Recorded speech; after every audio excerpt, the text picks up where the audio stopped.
All right, everybody, thank you so much for joining us. This is definitely really exciting for us. I'm really excited that you're all here. Wanted to, as we get started, I just kind of want to explain to you and share with you guys why we started this webinar series, kind of where it came from, how it originated.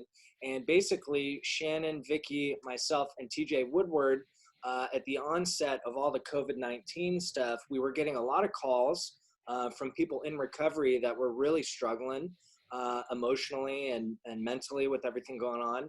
But we were also getting a lot of calls from people that aren't in recovery or struggling with addiction that were also struggling. And so the four of us kind of pulled together. We're very grateful and blessed to know so many powerful people in our field. And we created this webinar as a place to offer resources for recovery, for wellness, and as a place to support people going through tough times with all of this. So that's kind of how we got started. I want to go over just a little bit of housekeeping stuff before we do our intros. And the first thing I want to make note of is that this is a webinar. So I can't see any of you. All I can see are the people that I'm on the webinar with. So if you're waving at me, I won't be able to tell, but you can wave in the chat and then I will be okay. Also, a big part of doing the webinar is that we wanted to offer Q&A. So during Jody's presentation today, if at any point you have questions, go ahead and throw them into the Q&A feature of Zoom. We're going to leave about 20 to 25 minutes at the end, and we're going to try and get through all the questions. And usually we do stay a little late if we need to, so don't stress about running out of time. We're here for you. So the other thing I'd like to note on that is that if you have to leave early, or if some of your buddies wanted to come but they couldn't because we're sold out, don't worry, I record this. I'll have it up on YouTube and Facebook by tomorrow, and then we'll also email it to everybody along with a bunch of recovery and wellness resources. Okay, so if you're in need of more support or need resources for you or a loved one, we're going to send you an email packed full of all that stuff. Okay, let's see, I think it kind of goes without saying, but we want to keep the chat really friendly. So we really discourage any kind of shaming or anything like that. We want to keep it supportive and positive. And, with the Q&A, people are going to be getting vulnerable. So we just ask that everybody be courteous of that, and we'll be just fine. That being said, for those of you who don't know me, my name is Jeremy Miller, and I work with TJ Woodward at Conscious Recovery, and I also work at a small outpatient in Los Gatos called Embodied Recovery, and that's me. Shannon, you want to do your intro? Sure. All right. My name's Shannon Clay, and I work with Discovery Behavioral Health. Started doing this webinar with my colleagues after being in the field for 32 years of addiction treatment and mental health treatment, and I'm just wanting to share the wealth of what we have in our lives for resources for everything emotional, addiction oriented, mental health oriented, emotional sobriety, any kind of well-being resources. We actually have lots of access to those, and we feel like there's a lot of people in our communities that need those resources that aren't as don't have the ready access that we do, and so we put this together for that reason. And I'm feeling super grateful that we have this to share. Vicky thought of this idea last year, and we started meeting about it in person, and actually Zoom and webinars just became the time to actually go live with that. And then obviously the stress that COVID brings for everybody. So we have repeating resources. We can be reached. Any of us can be reached. I think, Jeremy, are we going to put our contact stuff in chat today? Is that how we're doing our contact? Yeah, we're going to put it in the chat as well as the email that'll go out to all the attendees. Oh, okay, perfect. So, that's right. So Jeremy made the email. So if anybody needs any kind of resources for therapy, treatment, any type of support, does not have to be recovery related. They can reach out to Jeremy, myself, Vicky, TJ, who couldn't be with us today, Dr. Jody. We're all available, and it doesn't mean that you reach out just for the resources that we're directly connected to, like anything, because if we don't have a resource, we know somebody that does, and that's really the point of the webinar. So super grateful that everybody's here, and I'm really happy to have our crazy, wild little friend from Kentucky, Jody, Dr. Jody Yeary is with us, and that's really exciting for me. So, Vicki, your turn. Hi, thank you everybody for being here. I'm super excited that we have a packed house today. Really, thank you for being here with us, Dr. J. I'm Vicki Lucas, Equanimity Interventions, and I think Shannon and Jeremy already explained where we got started with this. What I wanted to throw in there was, if you have any kind of topic or anything you're interested in hearing about with mental health or substance abuse, eating disorders, suicide prevention, anxiety, anything that you think that you'd like to hear about from a therapist or any guests that we have up and coming, please let us know, because we're here to help out. That's really all I have today. I'm really excited to hear Dr. J and to hear the questions from you guys, and let's get going. Awesome. All right, thank you guys. And I want to read a little bit about Dr. J now. So for over 4 decades, Dr. Jody has worked in many venues, from inpatient, day treatment, and outpatient to private practice, prisons, coordinating the first impaired physician program in Northern California, the director of an EAP program at a hospital. She has designed strategies for helping during genocide commemoration in Rwanda and presented at an international refugee conference in Antwerp, Belgium with, oh my gosh, I don't know how to say this name. You're gonna have to help me, Dr. J. Jean-Pierre Nagajamana. There it is.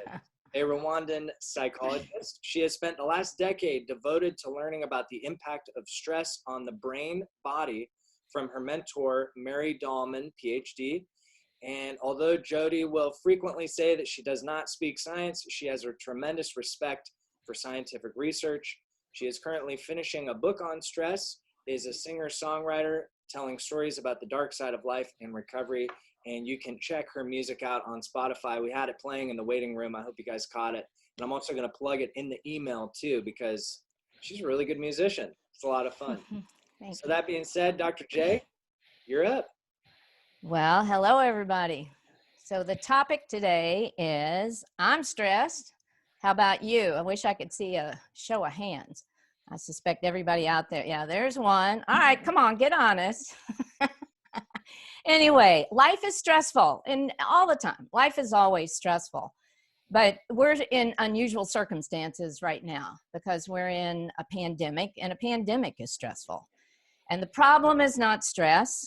The only way you can have no stress, I think maybe people don't know this, the only way you can have no stress is to be dead. We always have stress. The stress responses are always going, they're always active. We need them, they're functional, they're useful. It's not so much the stress response, it's how we regulate the stress responses. And if we allow the stress response to run wild, stress run wild causes havoc on our brain-body health. So I'm not kidding when I say a pandemic is stressful. It has all the fabulous features of a really intense stress response. And I'm going to talk a little bit about that in a minute. But what is stress? First of all, when I talk about stress, what are we talking about? So stress is a neuroendocrine brain-body response to sensory perceptions of threat in our environment, both internal and external. So let me say that again. The reason it's important is this stuff is so complicated. First of all, I never took a science class in Kentucky. I can't pronounce this stuff. But boy, do I respect it and the scientists who study it. So stress is a neuroendocrine response to sensory perceptions of threat in our environment, essentially. So what? What does that mean? Well, what a lot of people don't realize is these responses happen in milliseconds. You're driving along down, I think it's gotten faster and faster, going on down to Silicon Valley. I don't know if any of y'all have noticed, but it seems to me that people are driving over 100 more frequently. And if that car swerves into your lane without any realization, you're going to take action. And then you might shake later. That is the stress response. And it happens in milliseconds. It's not conscious, which makes it interesting. So stress response systems are designed to help us be successful and to help us survive. little funny thing just happened to me before I came, before I started this talk. I was just up the hill and my entire internet system went down about 15 minutes before airtime. Well, thank God for my stress response. Whew, that was pretty good. Anyway, it made me get down here, set up, and call a friend, get down to her house, set up, and thank you for letting me come here. So being in a pandemic takes stress to a whole new level. First of all, I don't know if anybody out there ever went to pandemic boot camp. I mean, I didn't. You know, when soldiers train, you take them out, you stress them to the max, and you teach them how to survive. But those of us who's like, you wake up Monday and then you wake up Tuesday and you're in a pandemic, we really have no sense of what we need to do to survive. And it started out as acute stress, and now we're moving into what we would call prolonged sustained stress. And the reason you want to have some way of regulating that stress response is eventually, if you stay in a prolonged sustained state of stress, something's going to break. Now, that first song that we played, Binging on Men, Ice Cream, and Booze, now for people in recovery, you know, you're going to be prone to want to go to your big stress regulator. Y'all know what it is, whatever it is. And the worst thing that could happen is you don't regulate your stress response and you decide to, as this one young woman I know says, get off your new highway onto the highway to hell. And once that happens, it's really hard to regain your momentum. And that's why, I don't know if many people know this, people in recovery do. Right now, the 12-step community is kicking it out of the park with Zoom. They got Zoom every kind of meeting. You can sit in your jammies and go to in San Francisco and go Zoom in Chicago to a meeting. Why? Because we know that it's really important for people to have support to stay sober during this and stay in recovery and not get abusive and practice smart habits for success during this time. So here's the deal. I don't know what y'all know about viruses. They're pretty complicated. As a matter of fact, scientists argue about what they are. But here's some things to think about, because this is our opponent. This is what we're up against. So this virus, this coronavirus, this COVID-19 is really clever. And viruses are weird because they live in what's called the gray area. They live between the living and the non-living, which means that they need a host so that they can replicate. And the coronavirus is, once it gets into the host, does all kinds of things to change that host. I mean, you get sick and you can die. But the thing that I think is so fascinating is we are the host to these party crashers, the virus. So what's one of the most important things we want to do? We want to keep our immune systems really, really dialed in. And what impacts and degrades the immune system is prolonged sustained stress. So, you know, you may not think about this. Well, maybe you do. But stress impacts everything in the brain body, from molecules to cells to our communication systems to endocrine, nervous, lymphatic, urinary, skeletal, integumentary, I forget it. Skin, everything underneath the skin, digestive, reproductive, respiratory, everything is impacted. It's all hands on deck. And the reason I've become such a pest about stress is everybody says, yeah, regulate your stress. Well, we don't realize that those stress response systems, when they fire up and they stay on for a protracted period of time, they impact every system in our body. That's not insignificant. So let's see. One of the things I resisted, I even tweeted about a little bit, is I didn't like the model of war. I just really didn't like it because, you know, with the pandemic. But the more I thought about it, I've known a lot of soldiers. One of the things that got me interested in stress was my father was in the Battle of the Bulge. He showed up in Europe in 1944 in December, just in time to follow Patton to the Battle of the Bulge. And he would have really intense, very occasional nightmares. Occasionally, the Battle of the Bulge would light up down the hall when I was a little girl.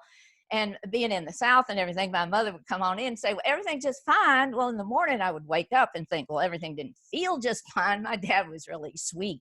Never talked about it. Never talked about it. A lot of soldiers came by and visited. I met a number of them, heard war stories. And then, of course, I was a Vietnam college person and lived with a vet, know a lot about Vietnam, know a lot about what happened to the soldiers. And I also know that most of them didn't talk about it. And yet they would do things like I went camping in the beach one time with a friend, and he went back to his truck and came back and said, here, hold this, I'm gonna run reconnaissance. Well, he handed me a loaded M1. And I'm like, dude, we're in Jacksonville Beach. That's the stress response. Something triggered him. That was a sensory perception, probably being on a beach. There wasn't anybody else there. It was at night. You know, stress is powerful. And with the vets, the reason I was so interested is the original diagnosis in the DSM, which a lot of people, that's the Diagnostic Statistical Manual, was gross stress reaction. And we sort of have let it slide. We've let the information we know about the influence of prolonged sustained stress on the brain body kind of move to the side.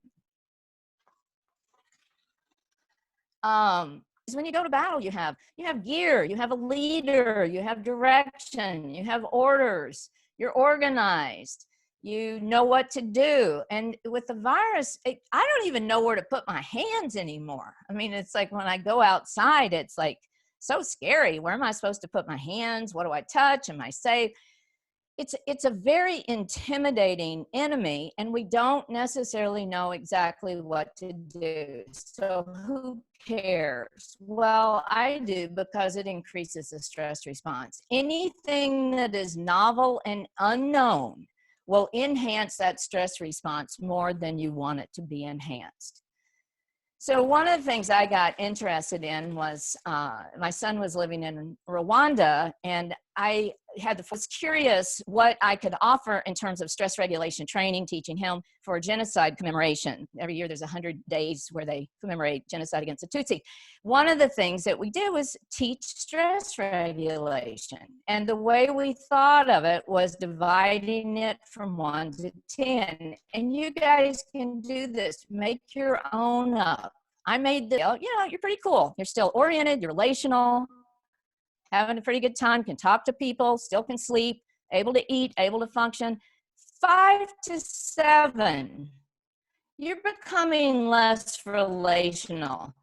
You're not as comfortable being around people. You're a little more hypervigilant, maybe not sleeping as well.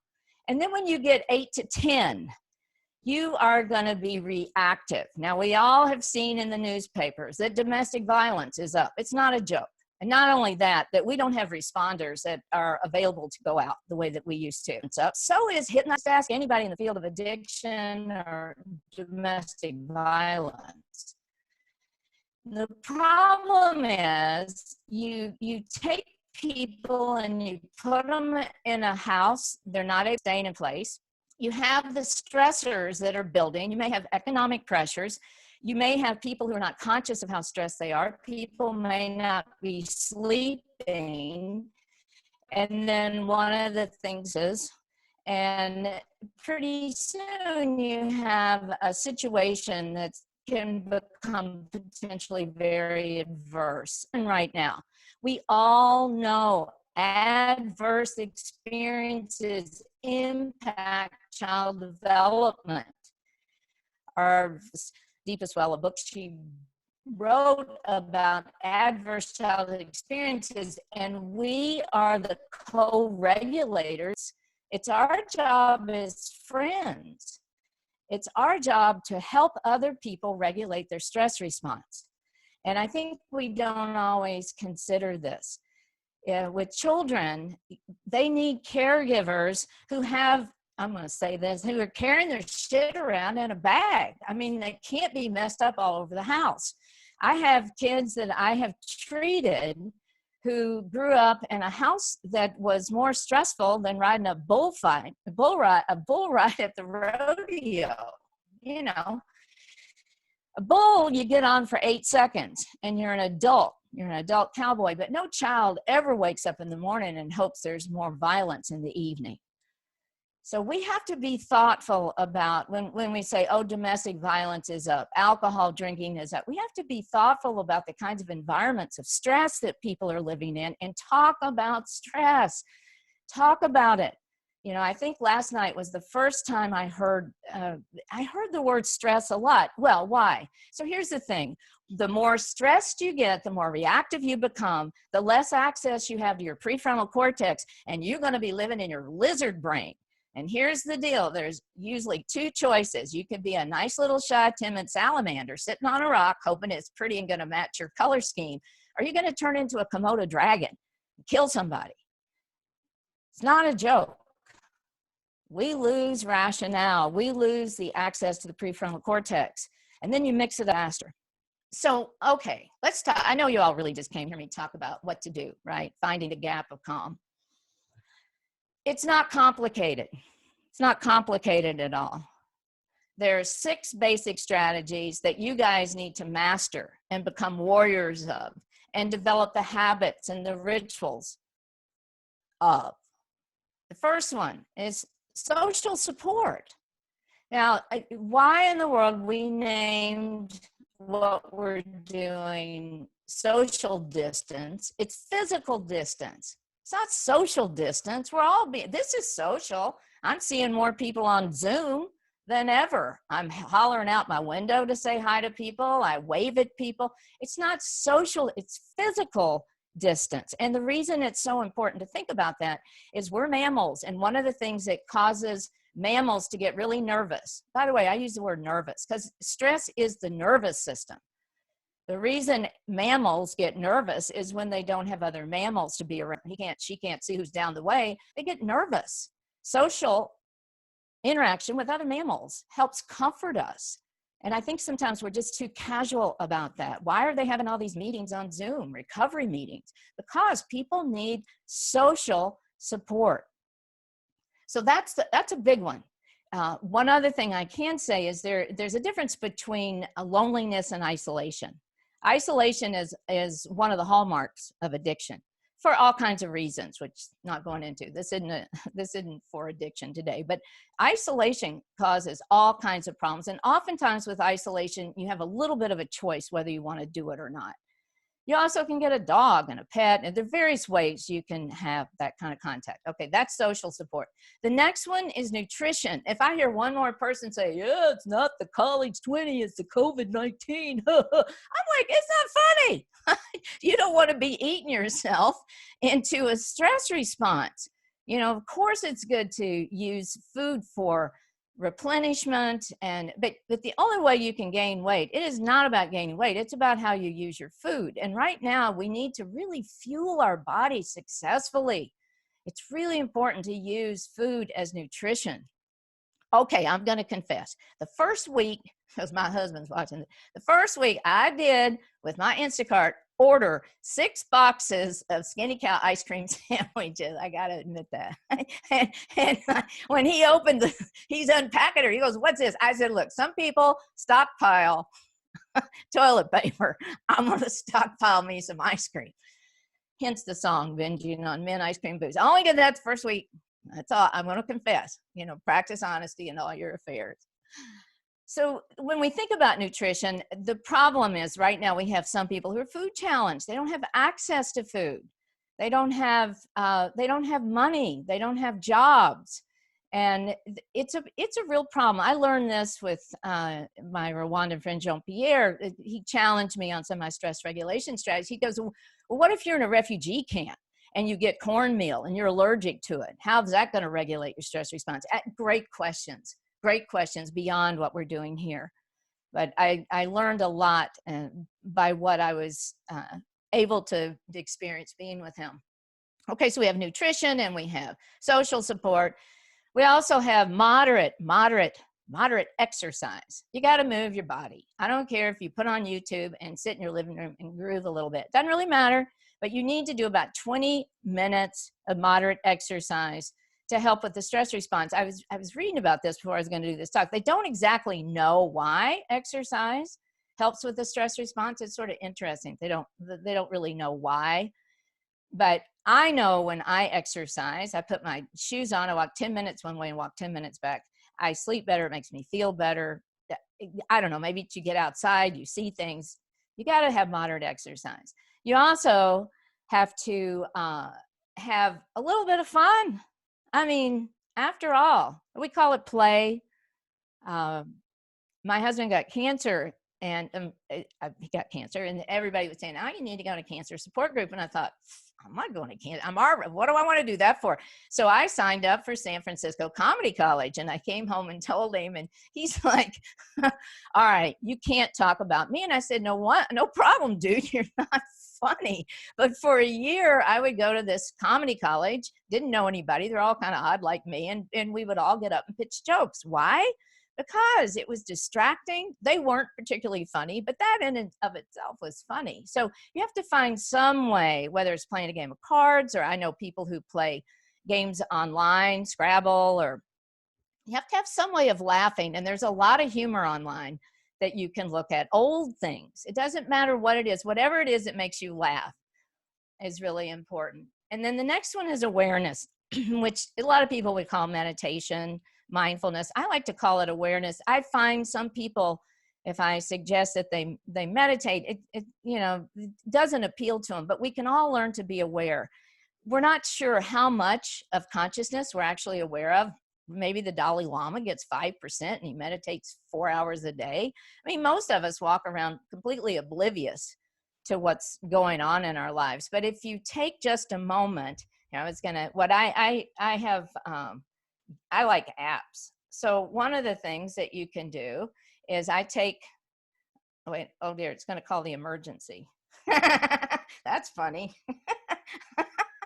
Sorry, I had a technical failure. I had this thing on, well, whatever. I have a bell on my phone. It's called Insight Timer. And this is the most simple thing that you can do. You put this timer on, have it ring a minute, every 30 seconds, every 15 seconds. When the bell rings, I do this with people I work with. You have a moment, you look around, you either name a color, you name something you see in the room. So easy. And you exhale. I had balloons for a while that said, Dr. J, exhale, because you can't exhale if you don't inhale. And the inhale is fast. The inhale is the tension part of breathing. It's the exhale that takes a tiny bit longer. It's the relaxation phase. So awareness is a better word for me for what I think is helpful for us. Let me see if I think I did all of them. Is that 6? Did I forget one? I don't think I did. Let's see. I'm looking at Tom. We doing okay? Oh, I got a thumbs up. So one of the things that I would love for all of you to think about during this time is what we have in common. Because the more divisive we get, whether it's in our friend groups, whether it's in our family groups, whether it's in our culture, our city, the more stress we're going to put on our environment. And by environment, I'm not talking about the environment that we think of. I'm talking about our human environment. We're seeing things now where people are behaving in ways that give me great pause. I've worked with violence. I've worked in prisons. I've seen the worst of what people can do to other people. And we forget that we're all in this together, and we need information. We need science to guide us, though that's science right now they're the people, and medicine, they're the people that are giving the guidance, but we all need to come together. We all play a role in defeating this virus that we have. For myself, I want to give just an acknowledgement. I have friends who also have family that work in the medical field that are on the front line. I have 2 kids that are residents, and another one that my son's girlfriend who has been working with harm reduction in the Moscone Center down in San Francisco. And one of the things this is about awareness. One of the things I've had to learn to do is at night, when I go to bed, if I wake up at 2 in the morning and I don't know what unit they're on, what they're exposed to, what kind of protection they have. Luckily, I've been trained by my older son, who for a period of time lived on the border of the Congo, which on an exploding lake by an active volcano with various military groups firing missiles into Rwanda occasionally. But I learned the hard way after a lot of sleepless nights that for all of us, we can notice when we're in a moment, the moment we're in. Like right now, I'm here with you guys. I can't see you. I don't know who's there. Gosh, I appreciate you taking time to listen to me. And this panel that's put this together, what a group. Takes a lot of time to do this. And they did this out of their own will and interest. So I'm going to close on that note of bringing kindness to each other, trying to regulate our stress response and not turn into a Komodo dragon just because somebody's walking down the street with a t-shirt you don't like. And to really have some way of reaching out to people to show, you know, our respect and kindness. So thank you guys a lot. Thank you so much, Dr. J. Thank you so much. So now we'll go ahead and move to Q&A. We've got a lot of questions in here, so I'll just start at the top. This is from an anonymous attendee that says, I saw on the news today another 3 months at home with order in California. That thought is stressful to me. How can I think about this different?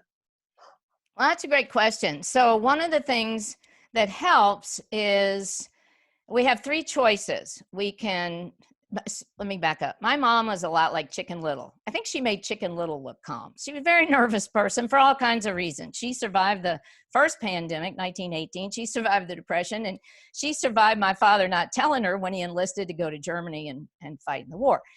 However, she really lived a lot in the past about what had happened, and she was really drawn to the future of what was going to happen.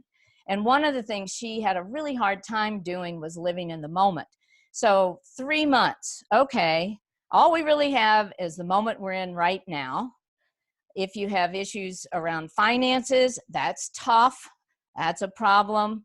That requires planning, but planning isn't sitting down and ruminating about all the bad things that might happen. Planning is intentionally deciding to do action, to take action so that you can survive. But listen, it's hard. If, you know, that's why I said we didn't go to pandemic virus boot camp. If we had, we would have trained to learn to stay in the moment, because there's so many unknowns with this situation that it's like for myself, like I said, with kids that are working on the front lines, I can't go there. And I know they don't tell me. They just don't tell me what's going on. So I hope that's helpful. There's the what happened, there's what might happen, and then there's the moment you're in right now, and try to not go to that 3 months other than planning strategies. I didn't say this. So one of the things that is really important that keeps us resilient is adaptation. Adaptation is something that the faster you can move and adapt. For instance, I closed my office. I'm done. I'm out. Because I really decided that I didn't want to keep it. And I wanted to get set up at home to provide services for people best I could online.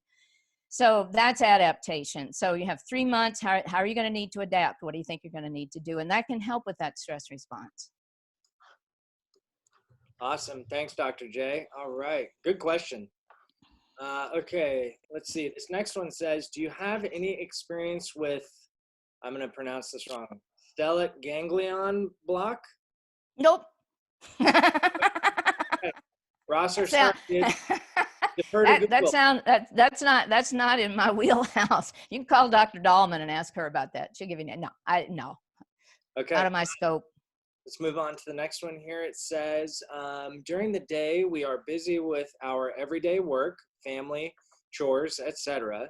What can we do to quiet our mind at bedtime? Oh, that's a good one. Well, it depends on okay, for me, I love Headspace. I've listened to Headspace since Andy Prunicone set it up. I bought it for life a long time ago. Headspace, there's Calm too. But Headspace is an app, and when I really am having squirrels and I can't settle, I'll put that on, sometimes paired with a bell to remind me to breathe and just get quiet and notice what's going on in the moment. Now, I did go to silent retreats. I went to 2 silent retreats, and I think I lost my mind because I was only with myself, which that is quite interesting. But the problem is you need to train. Be patient and train. You just put a bell on and do some breathing and see how comfortable you can be staying in the moment. You know, there's no magic to this. But at night, one thing I will say, don't do screens right before you're going to go to bed. You know, for sleep, screens are very stimulating. Listen to a podcast, listen to a book, you know, like a bedtime story. But there's no magic. It requires habit. It requires developing the habit of I'm now going to sit quietly and notice my breath and stay in the moment and notice what I see right here in front of me or with my eyes shut. It's no magic. Excellent. Thank you. Another good question. Thanks. So this one, let's see. If you live with a stressful person and you can't move out right now, what are the best ways to cope? Avoid that person? Walk away when he or she raises their voice? It seems some people have a stressful personality, and I'd like to know the best way to deal with that kind of person. Well, the first thing I would say is yes and yes to the first two questions. I mean, first, I don't know how close you are to this. You live with a really stressed out person. I don't know why the person's stressed out. You cannot help another person that's stressed out. You can co-regulate by regulating yourself and not engaging in things that would be escalating. But I don't know if it's your partner. I don't know if it's a roommate. The thing I will say is that stress is contagious. It's interesting. I mean, if I'm around somebody who's really stressed, I'm going to feel that stress. Well, because we're animals, which makes a lot of sense. So if you can, I would find ways to get away from them. Go put on headphones, take a time out and tell them, I'm going to go over here and do this and so I can have some quiet time. But I don't know how big your house is. I mean, it really depends on what kind of space you live in. But I will say that it's hard. So. Okay, great. Thank you. Here's one I'm curious about too. Any tips on stress eating? Well, it works until it doesn't. They've done research on eating and stress. So some people, they've done this with rats. God love those little rats. So it turns out, and this was what the woman who coached me, my mentor, she was very interested in eating rat behavior. But some rats, they would stress them and they would go for high chow foods and they would obviously gain weight. Other rats, they would stress them and they would stop eating. And then there's those in the middle. And there's a thing, my father-in-law was a scientist, my husband's a scientist around that. But anyway, he used to always talk about biochemical individuality. And so each of us, when we respond to that stress, are probably inclined to do something that's individual. And what you have to do is use some judgment as to whether or not it works in your best interest. There's also a thing about habits. I mean, growing up in Kentucky, if you didn't have sugar on your vegetables or sugar at every meal, sugar. So I really developed the habit of sugar. And that's something I've trained myself out of mostly because that would be something my family, if you swallow a fish bone, here's some cake. So I don't know if that helps, but that's my answer. All right, let's see. Up next, great question. Thank you. How do you think the shifts in physical distancing protocols we're starting to see, as in more businesses opening up, some states even reopening, will affect the overall stress people are feeling about the pandemic? I think it depends on how educated you are about viruses. We need to be testing. The safest thing to do is to test. If you test, if the person is positive, more what you're dealing with. But if you're not testing, you're dealing with an invisible, microscopic, parasitic enemy. So the problem is there's an expression, denial has a complicated relationship with the truth, which is one of my favorite addiction expressions. So think about that. Denial has a complicated relationship with the truth. So we have mixed opinions on what we should do. So each person really has to come to some of your own conclusions. But right now, probably if you're in a situation where people are not being prudent, it will probably increase your stress because you're getting conflicting information. Beautiful. Okay, the next one. Can Dr. J please repeat the list of 6 steps for stress response? I'm taking notes and I missed one. Uh-oh, you know you probably missed one because I didn't say one. All right, here we go. It's for stress regulation. So sleep, social support. Let me see what I got. To have fun and laugh, food, nutrition, exercise, and awareness. Is that 6? That's 6, isn't it? Did I say them all? That's 6. Did I say it right? I think I did. Awesome. All right. Thanks, Dr. J. Also, we do record these, so we'll put it up tomorrow in case you need it again, okay? Moving right along, what are your thoughts on talking to children about what's happening? Well, it depends on the age. So children are amazing if you say it in such a way that isn't scary. My father-in-law used to tell germ stories, and we've tried giving these books. They're illustrated, they're wonderful, streptococcus and various things. Anyway, but we realized that unless the child is a teenager, the pictures that describe it are scary. So there are ways to talk to a child at their level. I mean, you can say that we're doing things for other people, which sometimes helps really little children. The reason we're not going out is we want to help grandma or grandpa stay safe, and we want to participate in helping other people. With older children, this is a group I have a lot of concerns about, is the group between the junior high through, graduate school. Their lives are just turned upside down. So what do you say to them? I believe in telling them the truth. I believe in telling them we don't know when this is going to end or what's going to happen. We're all here together. We're doing it at the same time.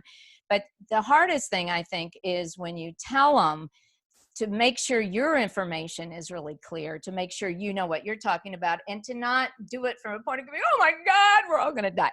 You have to be, and I'm sure all of y'all are, you have to be really co-regulating yourself, which is is more important than the information you're going to tell them. Excellent. All right. Good question. Thank you. Okay, this is from Nathan. He says, Dr. J, hi from your friends in Portland. Any way you can package your laugh for us to tap into when There you go. I'll tell you what, Nathan, when my internet blew out at the house, the first thing I did was I started laughing. It was like, are you kidding me? I'll be happy. You call me up, Nathan. I'll laugh anytime you want me to. Thank you. That was a good one. Okay, and the last question in there, guys, if you have more questions, we still have time, so feel free to load them into the Q&A over there. But Rosser says, what do you recommend for children to mitigate their stress? Well, there are, for instance, on Headspace, he has the nicest little things for kids, that app. Just little ways to help them calm and regulate their stress response. So for instance, when it comes to nutrition and food, years ago, I had a woman who helped because we both worked, and she had fixed El Salvadorian chicken and rice, and it was 4:00, and I have two sons, both of them were like, oh, I'm hungry right now. I'm like, no, you're going to wait till your father comes home. And she was, okay, and she taught me, little kids will give us the signal early, sometimes in the afternoon, for instance, when they're hungry, and we might miss it because it's inconvenient if you're trying to work from home. I think also with children, their sleep is really important. And I use little podcast stories for children at night, little bedtime stories to help them maybe focus on something to go to sleep. Also, I think you can't hug enough. You can never hold a child enough. Touch is so comforting and so calming. You can also ask them what they like to do when they're feeling nervous. I would use the word nervous with a child. Most children understand the word nervous. Fantastic. Okay, well, we don't have any more questions right now. Let's see. Let me just double check the chat just in case. People love the music, Dr. J. Oh, yeah? Yeah. Well, that's awful sweet. Thank you. Yeah. I like to write music. Wonderful. All right. Well, Vicki, Shannon, do you guys have any final thoughts before we close it out today? I do. Thank you so much, Dr. J. I love all of your information, always. I wanted to tag on a couple of things, actually. So the other thing I was thinking about with regard to mitigating stress for kids is how important, sort of emphasizing how important nutrition is also for children. Like, it's really, that piece for kids is really important. So I think that's one thing that can really help, is making sure that their diet has good balance in it. So that's one thing. And of course, there's one of the people that we had on our webinar earlier is a nutritionist. I mean, we have access to all these people that can help I mean, because sometimes I say, oh, well, nutrition is so important. And then somebody else says, well, what does that mean? What is nutrition? So there are resources to help people understand and be educated about good nutrition too, which we're happy to provide some direction to those people. And then the other thing is the person that asked how to think, like when we hear, oh my gosh, we might have to do this for 3 more months. What's another way I can think about this to keep away from stress? Bringing back a couple things that we had a couple weeks ago that are such fabulous tools. One of those things is doing a daily, at the end of your day, 3 gratitudes, like write down, journal 3 gratitudes a day, something that you're grateful for, 3 different things every day for 30 days, I think Shannon said, do it for 30 days. And then also journal 1 positive experience from the day. And then what Dr. J said about doing acts of kindness, those things really bring our attitude around. And then my own personal mantra, which is again, piggybacking on what you said, Dr. J, which is be where you are. Like if I'm just right here, right in this moment, right now, it's okay. If I'm thinking about, oh my God, I'm still going to be at this kitchen table in 3 months, like, you know, I can spin myself out. So I actually started that little mantra for myself before we got hit with the COVID stuff about just be where you are. And it's just something that's really helped me. And so just putting those things out there for pondering, easy things to do. Awesome. All right. Thanks, Shan. Let's see. Yeah, everybody's just thanking us for the webinar. Katrina says, I so much love your beach background. So calming as I listen to you. So there we go, Shan. Your backdrop won.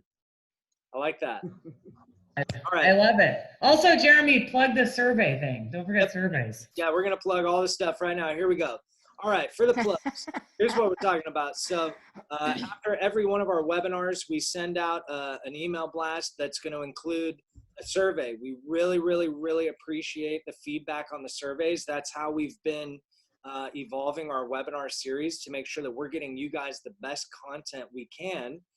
We got to know what you like, what you don't like, what you'd like to hear in the future. And also with that is, if you're a presenter, if there's something that you would like to come and share about, send me an email, info@recoverywebinars.com.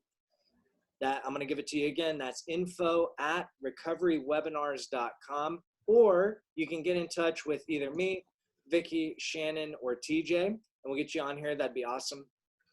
The other thing to include is that in the email this week, I'm going to put Dr. J's info and any resources that you guys may need for recovery. Also, there's a suicide hotline, a COVID-19 distress hotline that we put in there last week that a lot of people were really grateful for.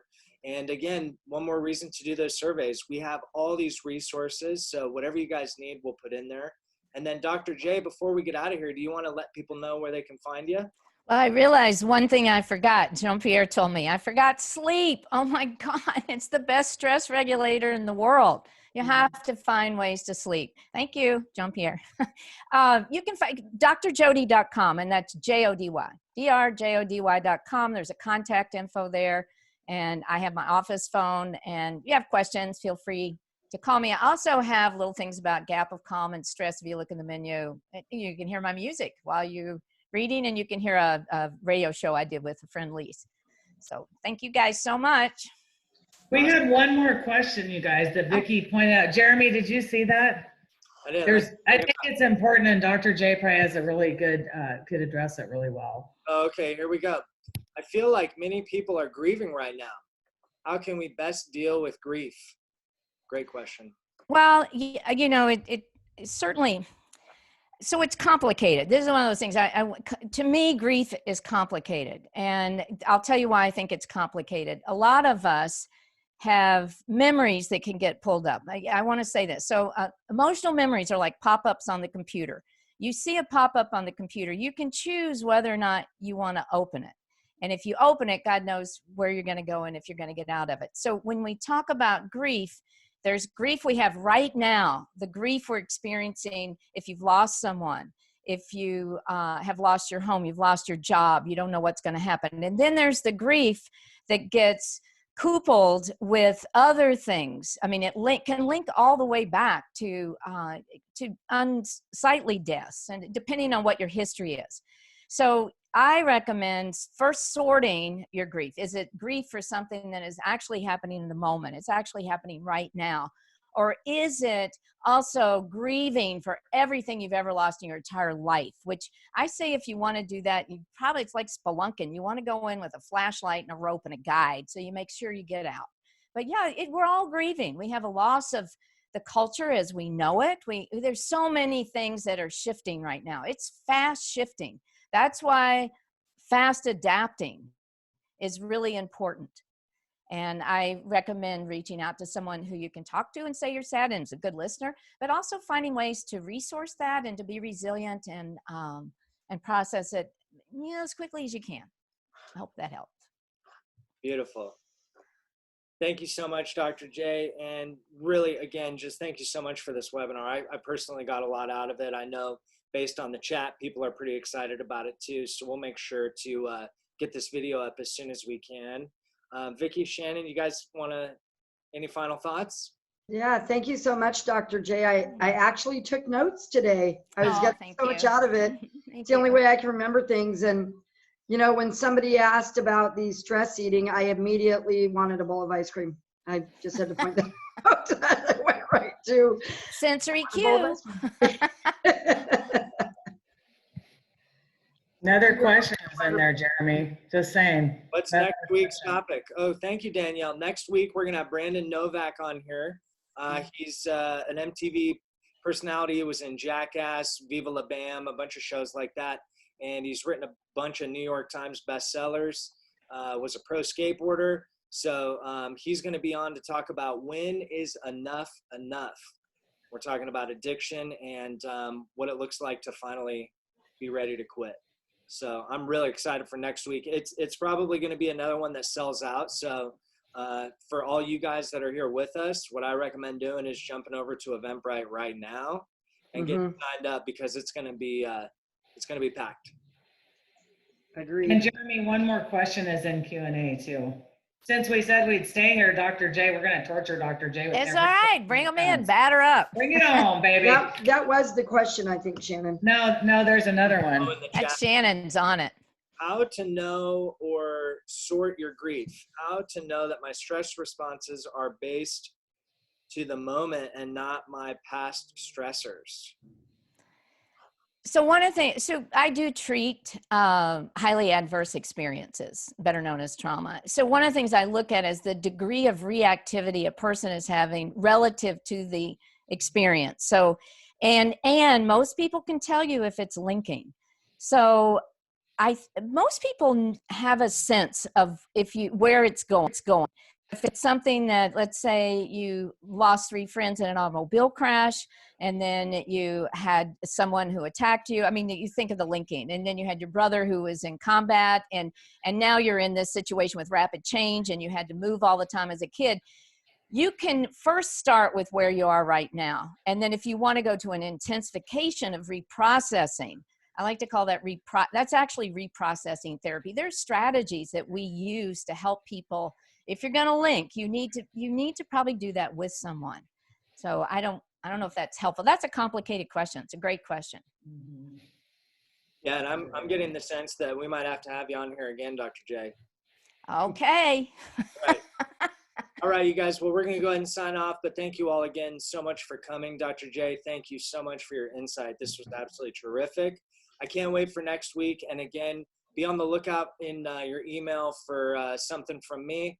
And also just double check your spam. If you don't see it in a couple of days, check your spam, okay? That being said, I think we're going to sign off.